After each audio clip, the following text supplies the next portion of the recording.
Started.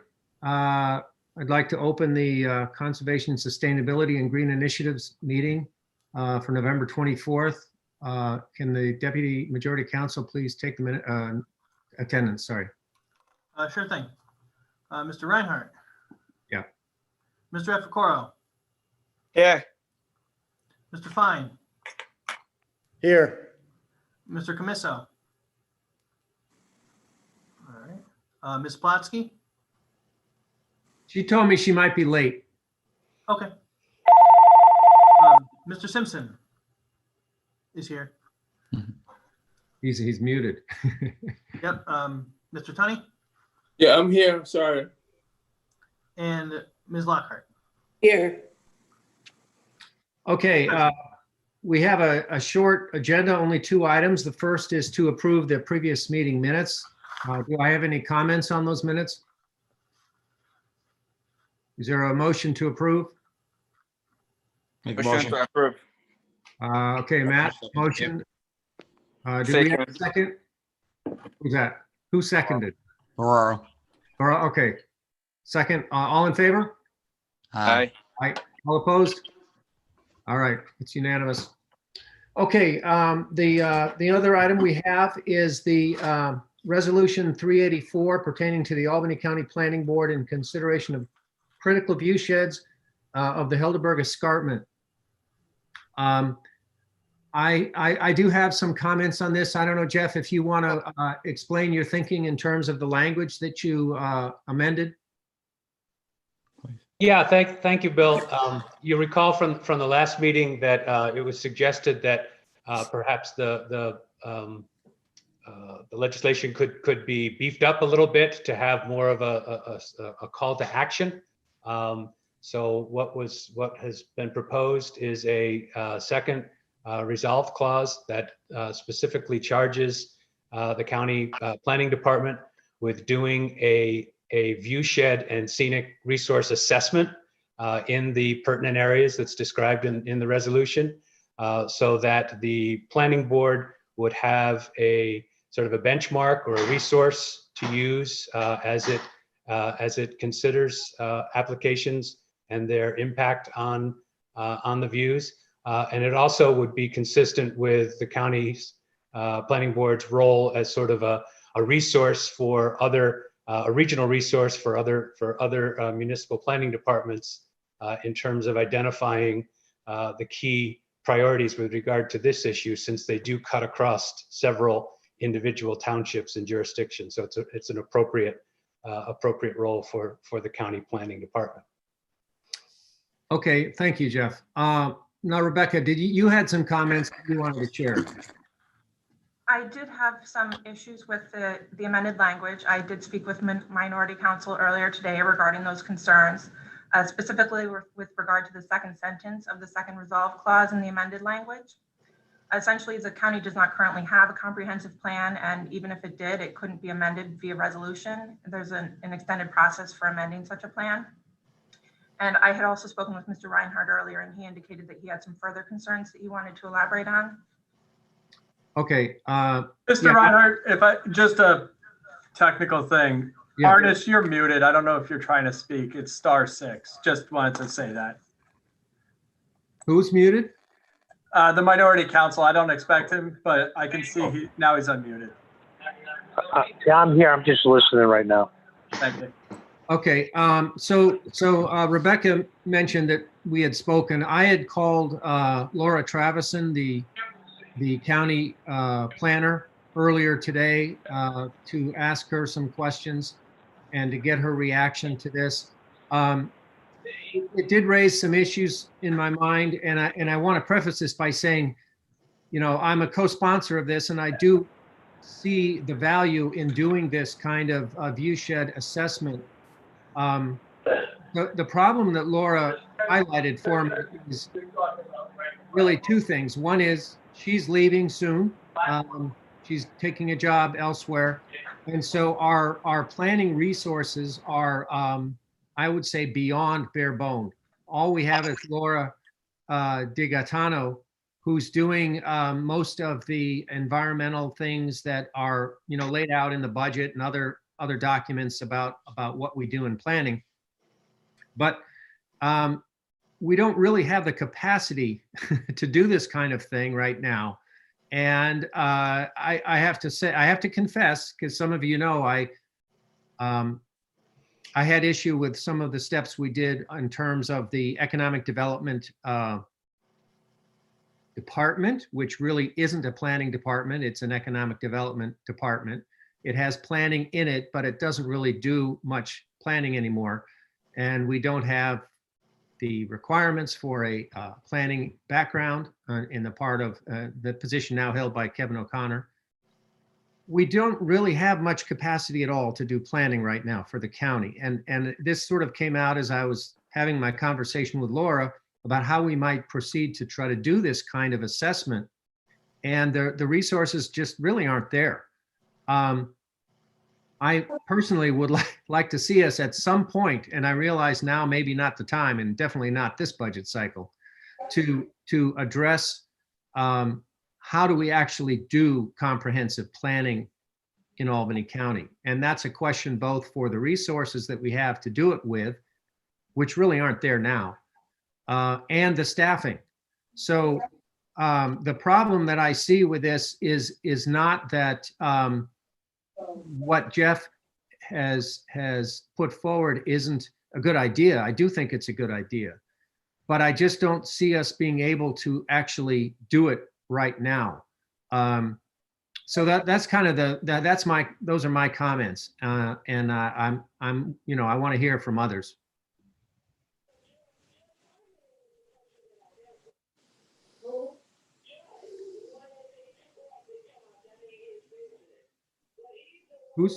Is someone talking?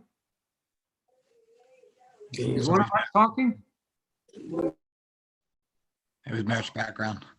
Oh, that's just background? Yeah. All right, well, does anyone else have any comments on this? I know that one of the other things that Rebecca mentioned in our phone call, which is, I suppose, just a technical thing, is that Jeff's reference to a Department of Planning is a little bit off. It should probably be the Department of Economic Development and Planning.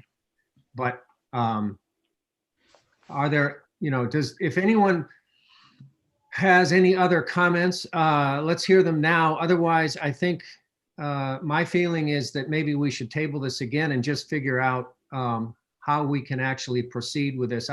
I'm a little uncomfortable passing a resolution that can't really be implemented. Phil, can I add in? This is Vicky. Yeah. Go ahead, Matt. Then Oh, I'll sorry. hop in after you. I didn't see it down there, Vicky. Sorry. No, that's fine. I snuck in. So, I'm willing to defer because I wasn't particularly knowledgeable about this. I like the idea of it. I stand with Jeff on it. I guess my question to you, Bill, I don't know if it's the right question or the right person to ask, but just because we haven't staffed properly, why wouldn't we still want to have this? Staffing is an issue for the departments and getting the people in there they need to have to do these jobs. There's not a date on this that it has to be done by. We add a date or something to give it a little more time to get the people in place to do this. And shouldn't we pushing to get the right people in the positions that need to be there? Rather than changing this language, we need to get the staff properly so we can do the things we need to do right by the county. Right. Okay. And Vicky, do you have something you want to add? Just to add that I am in support of this. It doesn't seem like a big burden to give the planning board this additional, item to review. Mm-hmm. Mm-hmm. So, but I do agree. We want it to actually work. So. Yeah. Yeah. Rebecca, do you want to chime in on just this issue of Matt's suggestion that we could, if we were to pass a resolution, maybe cleaning up the wording of the department and whatever else, we might need to do just to be legally correct. Is there an issue with putting a resolution forward that essentially isn't funded and not, we don't have the person power to do this right now? Is that problematic? Or, because I think Matt makes an interesting point. We actually would be sort of creating some guideline in terms of when we do fill a slot and we hire somebody, we want them to be knowledgeable and able to address this need. You know, I'm curious if you see any issue there with us taking that approach. I think putting in a deadline at this point with when we don't have the knowledge of whether the staffing is available to complete it could be a problem. We wouldn't want to burden the department, of course, with a request that they couldn't feasibly comply with in the near future. I mean, if you kept it more open-ended, perhaps that would be a better option. One other thing to consider is, has anyone contacted the planning department about whether what the scope of this is, this assessment, and also the cost and whether this is within their expertise to do or whether they would need to go for outside services? Well, those are just some of my concerns. That was kind of what I discussed with Laura today. She felt that it was beyond the capacity of the department as she currently sees it. In other words, with her departure, and she understands there is a part-time person who is going to be on board until she's done with her, I think she's got some coursework this spring. So it wouldn't be until next summer that she'd be coming on full-time. She's, you know, she's new, she's an intern, she's in training, so to speak, so she doesn't have the same background that Laura has, but Laura's leaving. And the other Laura, DiGaetano, is basically probably maxed out already doing the other things that she does, which is pretty much everything you see in the budget documents about what the planning functions are, the agricultural districts and the resource conservation, natural resource conservation things. Those are things that Laura's already, you know, deeply involved with. The other Laura, DiGaetano. So her part of her feeling was that making a statement like this resolution does about an aspirational thing we'd like to do is fine. And it emphasizes that this is something that the planning board should look at, which is fine, even though she would argue, Laura would argue, that the board can do this already, but it would not be the first time where a resolution kind of underscores the feeling that this is something that has value. But in terms of actually implementing it, she did express concern that we, because we don't even have a comprehensive planning function really that we're doing as a county, it would be hard for us to provide some of the service that actually is, you know, is kind of called for right now. So, I mean, that was kind of her attitude. Yeah, Jeff? Yeah, just a couple of observations on some of the remarks made by the various members. Certainly, I agree, and I appreciate the resource and personnel constraint, and there is no time imperative on this, right? And I don't think we want one to reflect that reality. But I think to Matt's point and also to Vicky's point, that I think it's appropriate for the legislature to go on record and say, this is something we care about, this is a priority, right? And that when the department is in a position to you know, staff up and what have you, that this should be you know, one of the things that they look at. And specifically, I think in the original resolution, I think it's still in there, there was a third clause, I think that basically asked for the specific feedback and input from the planners. So I think it would be appropriate to go on record as saying this is something we feel is important. And you know, if the department has to get back to us and say, in order to as per that third resolution clause, in order to put this into effect, we would need the following, which would include an allocation of resources. Well, then it would be up to us, you know, in the budgetary process to say, okay, let's go forward or let's not at that point. But an important point is, in the meantime, the statutory obligations of the county planning board continue. whether or not they're fully staffed or not. So applications continue to come in, referrals continue to be made, and there will be referrals that, as what prompted this legislation, in which the impact on the view is a relevant issue in front of county planning decision makers, right? So the idea of ordering this assessment is just to have an additional resource or guide. The first part of the first resolution is that in the meantime, as the ongoing work of the county planning department or planning board continues, the legislature feels it's important that the issue of scenic view sheds be considered by the planning board in those applications in which it's an issue. And you don't need the full planning assessment in order for that to be, a valid expression of this legislature. Becky, Rebecca, I want to ask you a question now. Given what Jeff has just said, if we were to essentially try to take the approach that Jeff is citing there and move forward with, maybe it sounds like we might need some tweaks to this in terms of some of the language, but to write it so that, as Jeff said, we could basically underscore the importance of viewshed as an issue for the legislature, even though we don't have the that new language referencing the viewshed assessment, even though that's not in place yet. It's kind of like there's an aspiration, we'd like to have it, but we don't have it right now. But to have the language of the resolution underscore that the legislature views this as important, would like eventually to get to that place where we do have a more comprehensive assessment of viewsheds.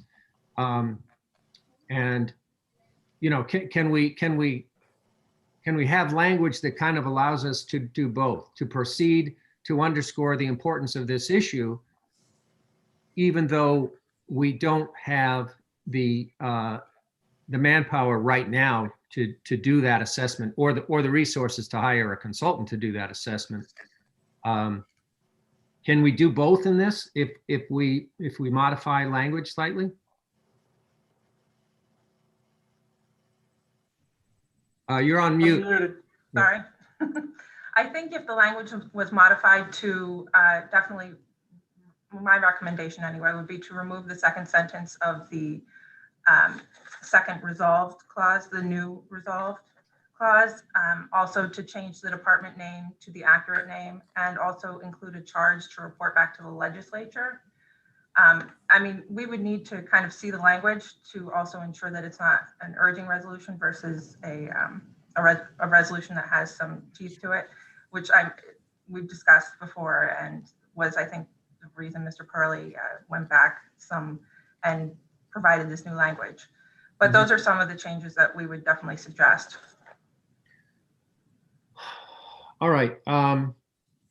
My gut tells me that's a little bit too much in the way of change to try to do right now on the fly.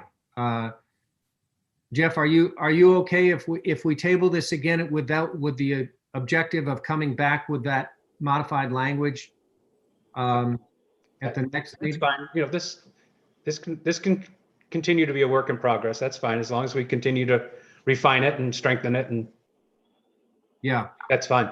Sorry to interrupt you. Mr. Fine's been trying to get your attention. Oh, I'm sorry. Go ahead. Thanks. Yeah, I'll just bring up same comment I brought up last time, that my concern is just if this resolution were used in a way to block things that would be beneficial for the public good, like solar panels or public housing or affordable housing. So, that's my concern. And I know that was brought up, that this came about because of an issue with solar panels, where there was a good discussion, and I guess an agreement that worked for everyone, where the solar panels were built at a different place. So if it leads to something like that, I think that's good, but I wouldn't want it to be used to block things like solar panels, for example, in every instance where, someone says, oh, it's going to affect my view, because it's always going to affect someone's view. Yeah. Well, Sam, that's actually quite a good point. I do have that concern as well. I happen to be an advocate for citing renewable energy in this region, as well elsewhere as also. This actually is a nice segue to one of the things that Laura Traverson and I did talk about today. And I don't know, again, whether this reflects something we could do with language in the resolution or not. I think it takes a little bit more thought. But what Laura suggested was, instead of sort of setting up a process which could sort of lead to what Sam is alluding to, I'll call it a NIMBY response, that all what we're doing is we're simply empowering the not in my backyard thinking, to say maybe as a planning effort, what we ought to do is to identify, frankly, somewhat like what the new articles in the climate bill did, or the new law that the governor signed, about citing large renewable energy facilities, to not just say they don't go here, but to say where are the best places in the county. That it would be more of a proactive strategy or effort. And the question is, how do you address that in the language, I suppose, would both address Sam's concern as well as the issue raised by Laura. But I guess we can kind of hold off on that. I mean, let's work on the language if people are comfortable with. Oh, go ahead, Jeff. If I could just make one clarification to Sam's comment is that this resolution is very clearly stated with regard to what I would refer to as public views from the public thoroughfare. It's not designed to allow an individual landowner to say, hey, this thing is going to ruin my view from my deck. Right? That's not our concern. Our concern is public view sheds that are shared in common by the community. And I do think also, and Bill made reference to it, I think particularly the larger scale renewable projects will be covered going forward under the state's sort of super mandate, which would trump this or any local ordinance in any effect. So we can say this matters to us, but ultimately the state has brought to it itself the ultimate siting authority for the larger projects. So yeah. Patrice, had you wanted to say something?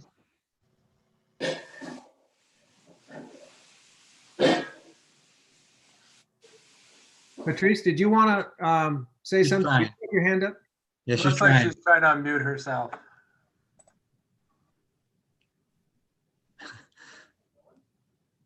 There we go. I'm sorry.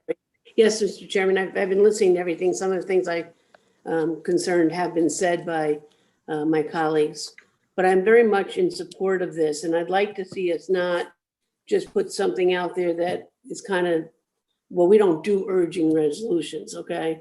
But I think it's important that we do make a statement, but that we also have a clear indication that we want to move forward with this. It's not really, there's a lot of our departments that are understaffed or they have issues or whatever, that they might be overworked and might not be totally prepared to do a project. It doesn't stop. And like I said, the planning board still has to move forward. Applications are still coming in, and to get this so that we have some kind of clear idea of what we want the planning board to consider when these watersheds are being looked at. I think it's important that we get something down on paper in form of a resolution so that there is some direction for the planning board to consider. Yeah. So what I would like to propose, unless anyone wants to add more comment, is that we table this and that Rebecca, you put together some new language, additional language as per our discussion, share it with Jeff and myself and the others listed on the bill. And then we'll take it from there. Hopefully we can have some interaction between now and the next meeting, so we can reach some agreement and consensus about the language that we have, and we can move forward with it, because what I sense is most people in the committee do feel like this is an important issue, but let's just get it right. Is that pretty much consistent with everyone? Are we okay with tabling it with those directives for Rebecca to get back to us with new language? Yeah. Yeah, Bill, can I add, I think I got missed last time. I'd like to be added as a sponsor. Appreciate that. Okay. Co-sponsor. Mr. Reinhardt, Mr. Simpson has his hand up. Yeah, I just have a commercial for something that's not relevant to this. I had previously circulated a proclamation to stop the E37 pipeline through Bethlehem and East Greenbush. And I think that people didn't pay attention to it because it was only a proclamation, but it's pretty serious. Right now, National Grid has kind of put a hold on it, but that means that they can come back. And so I just like people to be alert. I'm going to recirculate it. And the only thing that people have to do is, let Nicole Antonucci know that they want their name signed to the proclamation, and it'll be put through. It's pretty important stuff. And, National Grid can come back anytime and say they want to get an extra natural gas pipeline to go through, and they have not demonstrated a need for it. And we're asking Governor Cuomo to not give them the permit. So I just want people to keep an eye out for that. That's all. Yeah. What I would like to do is let me bring closure on Resolution 384, and then I want to comment on what you just said, because I have a follow-up comment to that. But first, Sure. Can we have a motion to vote for tabling of Resolution 384? Mr. Chair? Yeah. If Mr. Purley agreed to table it, no motion is needed. Oh, okay. I wasn't All sure right. if that was your intent. Okay, thank you. That's good. Okay, now for Mert's comment, one of the things I do wearing a different hat at Solarize Albany is we are involved in what's called the Heat Smart Capital District campaign. It's being led by the Capital District Regional Planning Commission. What we do is we are developing the capacity for the contracting sector. In other words, these are jobs we're talking about, heating contractors, to go out and install heat pumps in people's homes instead of using more natural gas. The whole objective of this as a climate-related initiative is to get people off fossil fuel for heating their homes. The most economical option right now is to compete with oil heat, but as prices come down for these newer heat pump technologies, we're going to be competing with natural gas as well. So the way this relates to Mert's comment is in the downstate areas in New York City, the cost of putting in pipelines is, as you can imagine, quite high. And the Public Service Commission has already kind of changed the policy down there, partly because of resistance to putting in pipelines in the boroughs, gas pipelines. But they are now instructing the utilities to promote heat pumps in lieu of oil or gas heating. So we're benefiting the climate issue, and we're creating jobs at the same time. That same approach is basically what Mert is talking about with these initiatives to not build out more natural gas infrastructure in the Capital District. And by the way, it does relate to Mert's other work with Share, where we're trying to get renewable energy as more of the energy formula for the mall downtown and downtown Albany.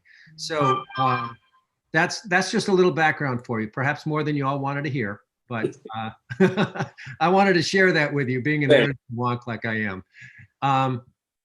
Okay, does anyone have anything else they want to raise in tonight's meeting? If not, I'll entertain a motion to adjourn. Motion to adjourn. Okay, Matt, and second from Patrice. Okay, all in favor? Aye. All opposed? All right. Thank you all, and